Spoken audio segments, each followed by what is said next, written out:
அவங்க வண்டி எல்லோண்ட வண்டி மட்டும் உள்ள நிக்கணும் என்ன மேடம்?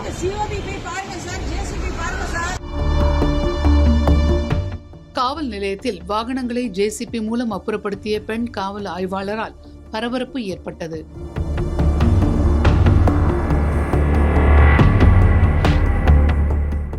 காவல் நிலையம் வெளியே பெண் காவல் ஆய்வாளருக்கும் போக்குவரத்து மற்றும் கிரைம் காவல்துறையினருக்கும் இடையே கடும் வாக்குவாதம் மூண்டது.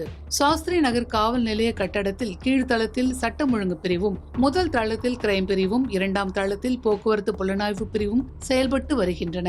கிரைம் மற்றும் போக்குவரத்து புலனாய்வு பிரிவினர் வழக்கு தொடர்பான வாகனங்களை காவல் நிலையத்திற்குள்ளேயும் வெளியேயும் நிறுத்தி வைத்திருக்கிறார்கள். இந்நிலையில் சட்டம் ஒழுங்கு பெண் காவல் ஆய்வாளர் ரோகிணி என்பவர் சட்டம் ஒழுங்கு தொடர்பான வாகனங்களை தவிர வேறு எந்த வாகனமும் காவல் நிலையத்திலேயும் வெளியேயும் நிற்கக்கூடாது என்றும் சுத்தமாக வைத்திருக்க வேண்டும் என்றும் சம்பந்தப்பட்ட காவல்துறையினரிடம் தெரிவித்தனர். ஆனால் அவர்கள் வாகனத்தை அப்புறப்படுத்தவில்லை.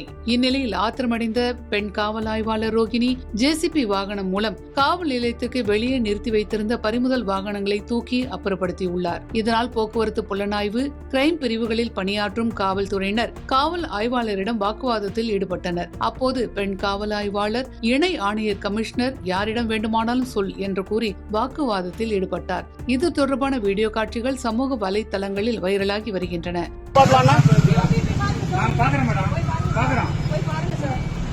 அவங்க வண்டி எல்லோண்ட வண்டி மட்டும் உள்ள நிக்கணும் என்ன மேடம்? மேடம் இதுல எத்தனை இன்ஸ்பெக்டர் வந்து உங்களை மாதிரி யாரும் இப்படி பண்ணதில்ல மேடம். நாங்களே எல்லோண்டால இருந்துதான் போயிருக்கிறோம்.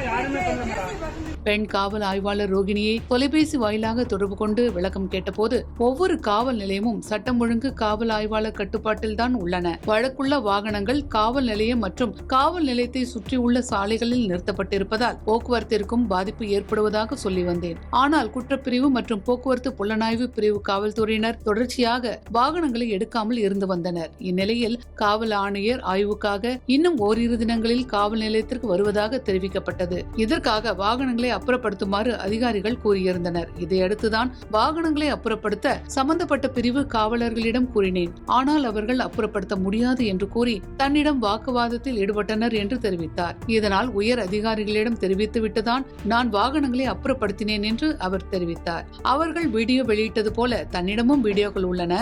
அந்த வீடியோக்களில் முன்பிருந்த காவல் நிலையத்தையும் தற்போதுள்ள காவல் நிலையத்தையும் ஒப்பிட்டு பாருங்கள். குறிப்பாக சாலையை அடைத்து நிறுத்தி வைக்கப்பட்டிருந்த வாகனங்களை அப்புறப்படுத்திய பின் சாலை எந்த அளவிற்கு போக்குவரத்திற்கு ஏதுவாக அமைந்துள்ளது என்பது குறித்து பாருங்கள்.